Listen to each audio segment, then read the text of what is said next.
Khalil Alami, founder and CEO of Teller. Khalil, such a pleasure to sit here. It's always a pleasure to see you, Lorenzo. Thank you for joining us. And perhaps just to get started, take us back a little bit to the history on how you went about founding Teller. Great. So Teller was founded 2014, right? So 2014, at the time, people were just coming into e-commerce in this part of the world. Businesses wanted to go online and sell and capture, cross-border transactions and what have you. Not many options.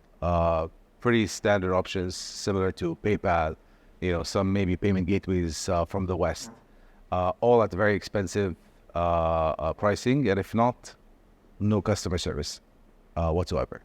At that time, the original founder of Teller decided that there is a need for a homegrown, from the region payment gateway to be established. And we were among the first to establish a payment gateway, but we were definitely the first in establishing that proprietary technology that is state of the art to actually be able to scale in a secure manner. And that's where we became also the first payment gateway to become PCI DSS certified, which is one of the top security aspects of the payment world.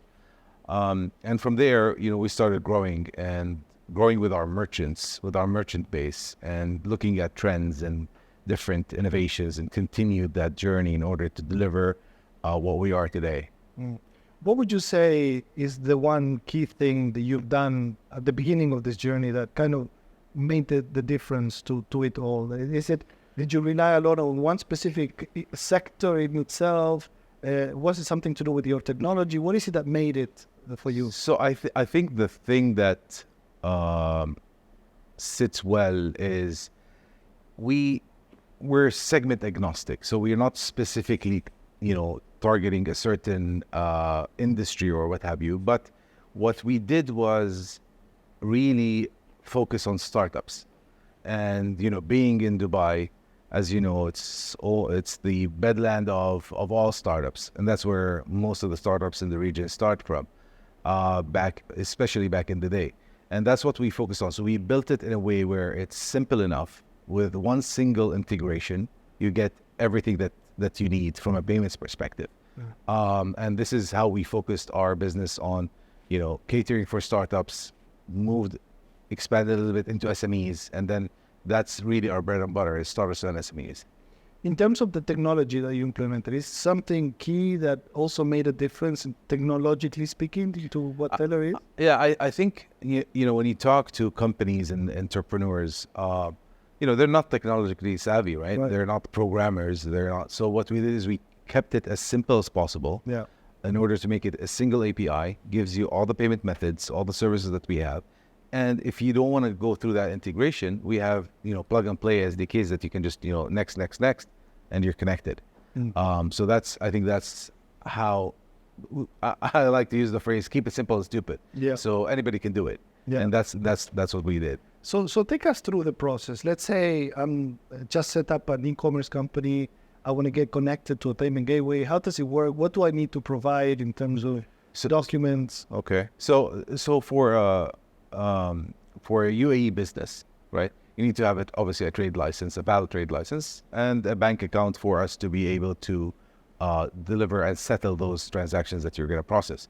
Other than that, we cater for any kind of setup, right? So if you have a website, you can simply integrate with us. If you are using a third party for your website, similar to Shopify, WooCommerce, WordPress, all these different platforms, we already have plug and play SDKs, or we're part of that ecosystem. So it's just a matter of setting it up. But at the same time, if you have no website, right, and your business model could be B2B or could be based on invoicing, we provide a merchant dashboard for all of our merchants, where they can actually issue electronic invoices that have embedded payments within the invoice. At the same time, payment links, which is pretty common, pretty popular in these days. We can create a payment link, send it via WhatsApp, SMS, whatever it is, any social media platform or messaging platform, and you can use that to collect the payment. Along on top of that is you can create QR codes that you can place, whether it was static or dynamic, all over the place. You can send it, you can put it on a poster and collect payments through that. So, and there's many other options as well. Right. I understand that you're also quite active in Saudi at the moment. Can you tell us a little bit about what's your plans over there? Yeah, so we expanded into Saudi about 4 years ago. And what we're trying to do over there is obviously replicate what was successful here and also customize some solutions to the, specific to the Saudi market. As you know, it's one of the largest markets in the area. Right. And it's also very dynamic. They have clear vision. By 2030 they want to reach into a 70% cashless society, and that really blends in with what we're doing, and we're trying to be part of that narrative in order to achieve that. Right. Nowadays it almost feels strange when you go and do a transaction, even paying with cash. It's become so the norm. You're tapping on machines and paying with your phone. It's just things have really changed in this domain, right? Oh, absolutely. I mean, I haven't handled cash in maybe like 4 or 5 years. Yeah. I mean, who has cash anymore? But even and it's funny how we pivoted also to cover certain small transactions. Sometimes you want to pay a tip, right? It's very small. Yeah. But now you can actually do that also with your card. Yeah. That goes directly to the person you're tipping. Excellent. It's pretty interesting. Indeed. So what does the future look like of the payment gateway sort of industry? I still see the use of these terminals, that many of the shops use. I think of a world where people can tap each other's phones, right, for doing transactions. Is this the future look like? What does the future of payment gateway look like? So I think it evolves, and I don't think that it will evolve leaving anything behind. You might find some maybe archaic or old technology that falls behind, but at the same time, it will transform. So like you said, bumping the phones is something, for example, Apple is just starting to launch in some countries where, you can do a payment-to-payment, a peer-to-peer payment. There's many person-to-person payments that offer that. At the same time, in the malls or in the stores, you have the point-of-sale machines, which you tap on or you insert your card or what have you. That's also evolving into soft POS. Where it becomes an app on a tablet or on a phone, where you can create that same transaction but using a lighter or a softer machine. So definitely trends are going towards that. Maybe we want to talk about biometrics. We've seen pay by your face, pay by your palm, pay by your thumbprint, a bunch of different things. So definitely there is a trend towards getting rid of the plastic card. But does not mean that the actual card is going to disappear. Right. Yeah. I've seen there's a trend even in restaurants nowadays. Even, we started 2 years ago with the whole COVID situation, getting those menus through QR codes. But now I come to see that you can pay through the same platform that you sort of order for. So payments are going through these systems as well. Absolutely. And what's nice about that is not only that, you don't have to ask for the bill and wait for the bill, you can pay. And also if you want to split the payment, so if we're going out, we're going to split the bill, we can split that through the app. So we can both scan the QR code, both pay at the same time, and there's no issue, and you just walk out. Even tips are included. Absolutely. And I found something quite interesting. Same chain, same type of restaurant, same name, in Dubai and in Saudi Arabia, same method. The tipping system is slightly different. So even you can see how people are trying to adapt to the culture, market, right? Absolutely. And now you see also, in areas where you're used to giving tip as cash, right? Like small amounts of money. That's also has now an app where it's a QR code that, let's say you get a haircut, you pay for the haircut, but you want to give, the barber a tip. You scan that QR code and you just select his name, and then that tip actually goes straight to him. So there's a lot of innovation in capturing, payments. Specifically, if you think about our region, and you mentioned Saudi Arabia, with their Vision 2030, part of that vision is they want to get to a 70% cashless society by 2030. Right.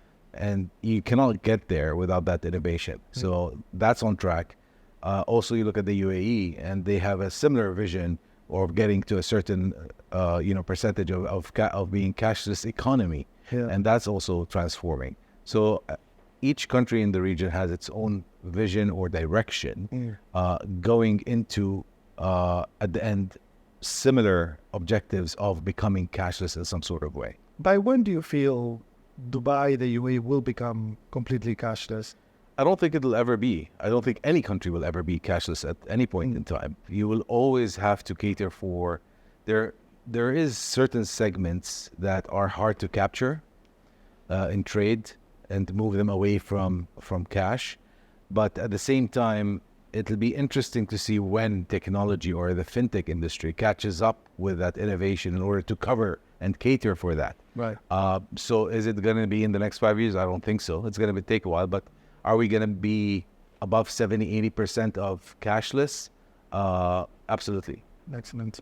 I can imagine that security and cybersecurity must be quite an important element or part of what you do. Absolutely. Take us a little bit through, what sort of initiatives have you put together to combat, the possible security breaches? And so I think security is I think at the heart of what we do, and it's a key element. At the same time, it is coupled with user experience, right? So you want to make sure that you are super secure. At the same time, you don't compromise on your user experience. With that in mind, we implement multiple levels of security. But as a payment gateway, I believe our job is more geared towards making sure the card holder using the card is safe, at the same time protecting the merchant and also from fraud and making sure that he's safe. So we have this dual part of ensuring that both ends of that transaction are secure. So we implemented, and we were the first in the MENA region to implement PCI DSS certification, which is the payment card industry data security standard. We also implement encryption throughout all of our platforms. So you never see a card number flying here or there. That does not exist. At the same time, we have our own anti-fraud engine that we've built within the platform that detects fraud before it happens and stops it. At the same time, it can detect it in real time and stop the actual transaction within while it's happening. And that offers, that does not only give us the ability to put in those rules, but it also we gave it a step further where we give the merchant the ability to actually put his own rules on top of our rules. Right. In order to, sometimes you need to, you don't want to do business with country X, you block the whole country. Right. Or with that card or with that person. So there's so much details into that. So I think between the PCI DSS, the anti-fraud system, and then what's also more important is the national security standards of the UAE, which is called NISA. And that's also, we're the first payment gateway to implement NISA security certification and the security standard. So it is quite important to us. And as a fintech company, I understand, the UAE has become more compliant in terms of regulation. And is this an industry that also needs to keep up with compliance and world checks and know your client type of? Absolutely. I mean, it's the heart of what we do. I mean, we're a financial company at the end of the day that handles money and transactions between people. So KYC is essential part of our business. Anti-money laundering is an essential part of our business, and that's all baked in with technology within our actual platform. So we automate all of that in order to make sure there is utmost compliance at all times, stopping fraud and money laundering at all times. Sure. And that's quite important. What do you feel impresses you the most nowadays? So the history, the story of Dubai and what it has accomplished over the last few years.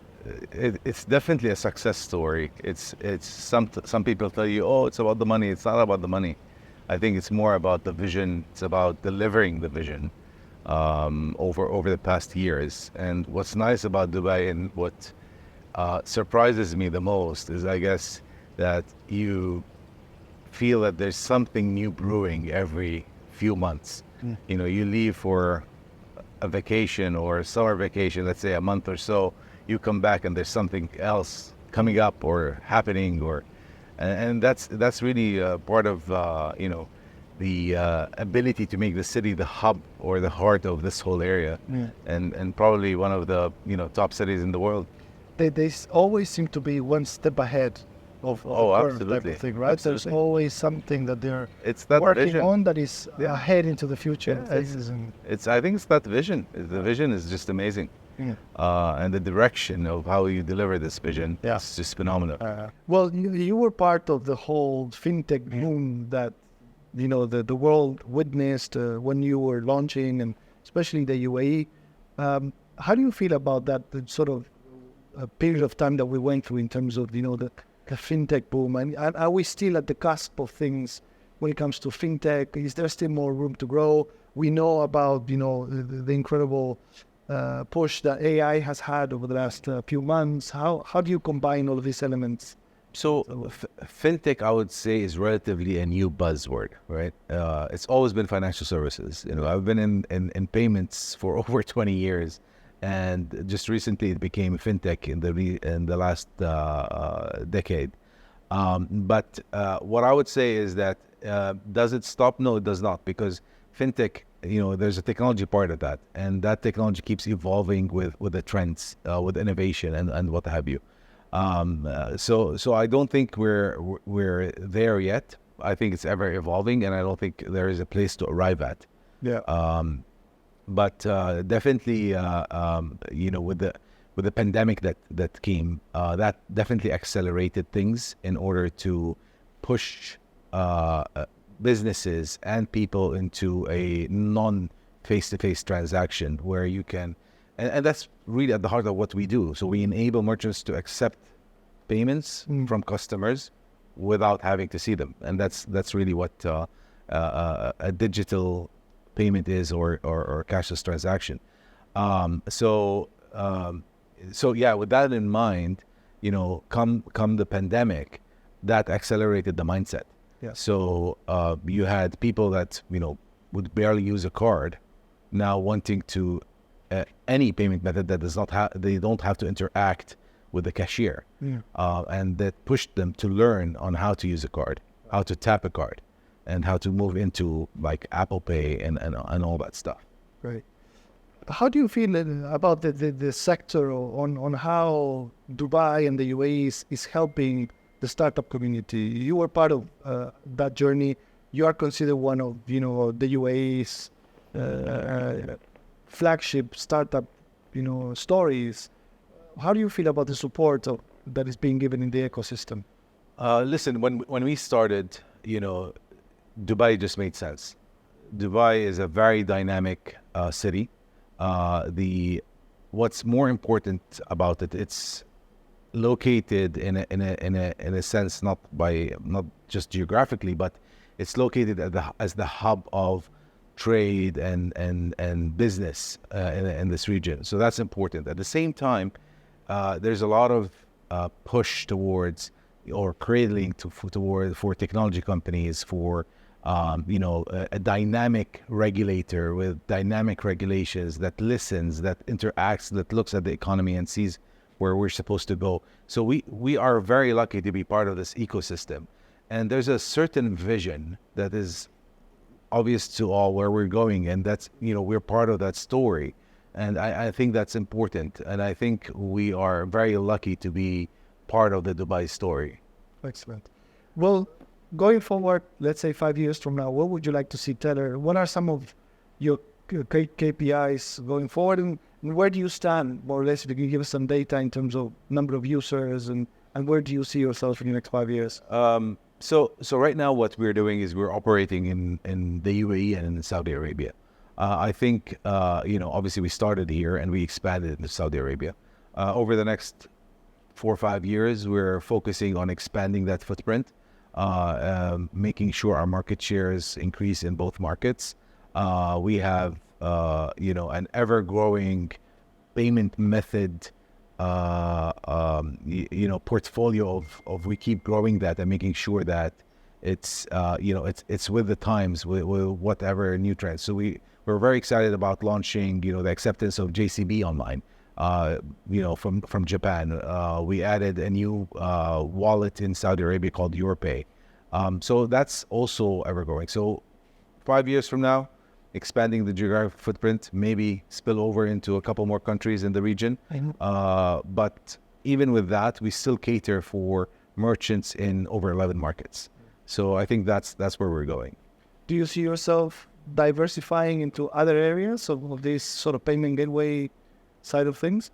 So I don't think we'll move from our core, but what we've done in the past 3 years, specifically since the COVID came, is we started adding value-added services and more like auxiliary services to payments from within Teller. So now with one relationship, not only do you get the payment gateway, but we also have what we call Teller shops that we launched during COVID, where a business that wants to go online but has no online presence, in 5 minutes they can set up a whole storefront, add all their inventory with full, sales management integrated with the payment gateway, obviously, at the get-go, integrated with last mile delivery as well. Yeah.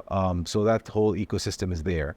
We also introduced and we just launched a new one, I think a couple weeks ago, where we partnered with a lending Fintech, where we now offer working capital loans to our merchants, so they can access, and grow. So we do have Teller Finance, we do have Teller Shops and the Teller Payment Gateway. And also under finance, we also provide buy now, pay later to the cardholder as well. So we also add value to the merchant. So we'd like to think of Teller as a one-stop, e-commerce shop. So anything you need, whether it was payments or anything around that. Would that fall under what many other platforms are pushing for, position themselves as a super app type of world, or? I don't think so. I don't think we're in a direction of a super app or an ultra app. No, I think we're more into continuing and sticking to our mission of enabling merchants to accept payments online, and that's really at the heart of what we do. We don't want to lose focus on that because that's really the heart of every transaction. Looking back into your journey, is there any one thing that you would have done different if you had the opportunity to? I mean, we were late, I would say, to adopt going from a technical perspective, going from an on-premise into a cloud-based solution. I think I would have gone to the cloud earlier. Maybe that's the one thing that I would have changed. Because it allows us to do scaling at a much faster pace than what we could do. So I think that's one thing that I would have changed. And right now, being cloud-based, we have hyper scalability, and that's really something that changed a lot of our offerings and our service levels to our merchants. Excellent. Well, we're reaching the end of today's video podcast. What would be your final message to entrepreneurs or startups looking at this video podcast? What sort of recommendations can you give them as they get launched into starting their new business? Yeah, so I think Dubai is obviously a great place to be. It's an excellent place to start your business. There is scale, there is talent, there's a lot of things in the market that can assist you to and help you with that, other than the actual economy and the regulations and what have you. But at the same time, I would a word of advice would be, focus on the core of your unique selling point. Look at competitors and make sure that you're not just a cookie cutter. There's too many copycats and all of that. So focus on your unique selling points and manage your cash flow very well. So I think these are the two main areas that I would give advice on. Khalil Alami, thank you so much for your time. Thank you. Thank you. That's great.